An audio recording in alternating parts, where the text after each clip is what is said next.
Hi, I'm Marci Hardy, and I work with the Release Time kids at Hephzibah and Blythe. And I want to go over the crafts for the Big Truths curriculum with you today.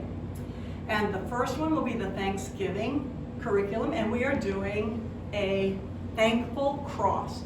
Now, I made a big one so that everyone could see what it looks like, or approximately what it looks like. Remember, the kids are going to be doing these, so me, the big kid, did this one. And they're going to need parts and pieces, obviously. They can't just get one like this and put it together.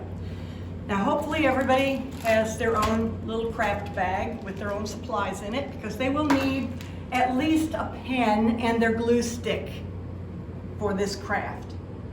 Now, I have several examples here to show you of things that you can do to put this craft together. Now, just because you see what I have done does not mean that that's necessarily the way that you will receive your supplies. The supplies come in different, just different ways from different people. But I prefer to do my own in advance. That way I know I've got everything and I've got it ready in plenty of time. So mine looks somewhat different than what you may get from the office. And this would be the size of what the children will do. And when I do the craft, I do it on craft paper, which looks like this. It's just like brown paper bag, and it comes 50 sheets in a package, and each sheet can do 2 crosses. All right, then I cut them out in advance. These require fairly careful cutting, so I do it, or my assistants do the cutting, and that way we don't get all kinds of scraggly stuff, especially from the 3rd graders. Kids aren't using scissors much in school anymore, and they really don't do a good job of cutting. All right, now if you're not sure about a pattern, all right, this is a pattern that I got online.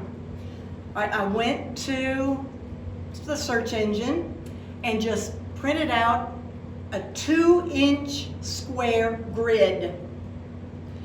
And after I printed that out, it came in light blue, and I knew that wasn't going to be good enough, so I went over it with black ink.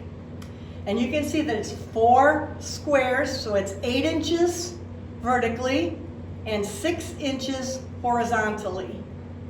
All right, and this would give you a good pattern to work from. All right, then I cut a pattern out of cardboard. All right, and it's very easy to trace around a cardboard pattern. All right, but you're going to need to mark it off a little bit. All right, so that you know what goes where. Now, you don't have to put these markings on the kids' crosses, just on one for yourself, to do one in advance so they know what to look for. All right, now that is not the way that we received supplies from the office last year. We received this, a 6-inch slip of paper and an 8-inch piece. The big difference here is that you're going to have to put them together.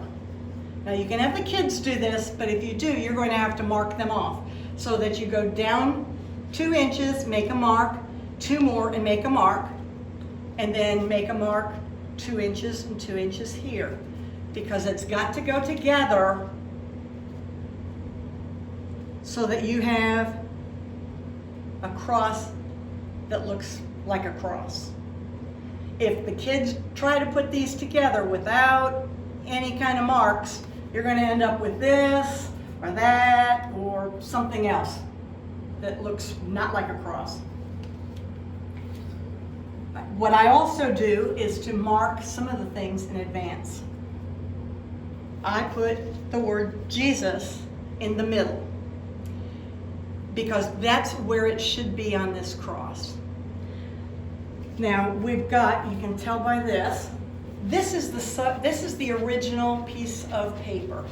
There's no extra paper added to that. You can see from the back, it's just my name, and then it's got a blank space where I wrote in Jesus. The top should always say, I am thankful for.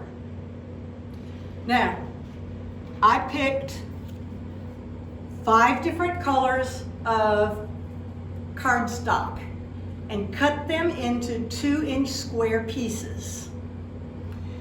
Please don't pick a dark color. If you pick a dark color, you will not be able to see the writing on it. Believe me, we tried it one year, it didn't work. All right, so you want to pick lighter colors. This one has green, but then I wrote on here with Sharpie. The kids are not going to write with Sharpie. If you know 3rd graders and Sharpie, it's going to be everywhere. All right, so this one's done with Sharpie, but you want the kids to work with just a pen or a sharp pencil, either one. All right, I am thankful for is at the top, just like on this one. And you probably want that to be your lightest color, or close to it anyway. Then, before they do any other gluing, and this is important, before they do any other gluing, they need to write on the other squares what they are thankful for. If they try to glue it down first, then it's going to get kind of tacky and your pencil will tear through it. So it's really important that they write on there what they're thankful for. And look at the different selections. RT, games, my Bible, friends, water.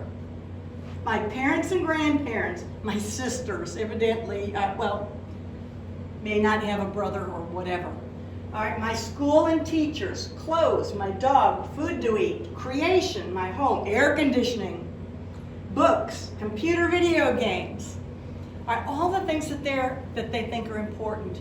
Now, please understand, with 3rd graders and maybe some 4th, you'll have to help them with the spelling, all right, because they don't spell real well at this point in time, and you may need to help them out. All right, that should not be a problem. After they have filled up their little squares, then they should put the glue on the cross and stick their squares on. Just making sure that they put the I am thankful for at the top.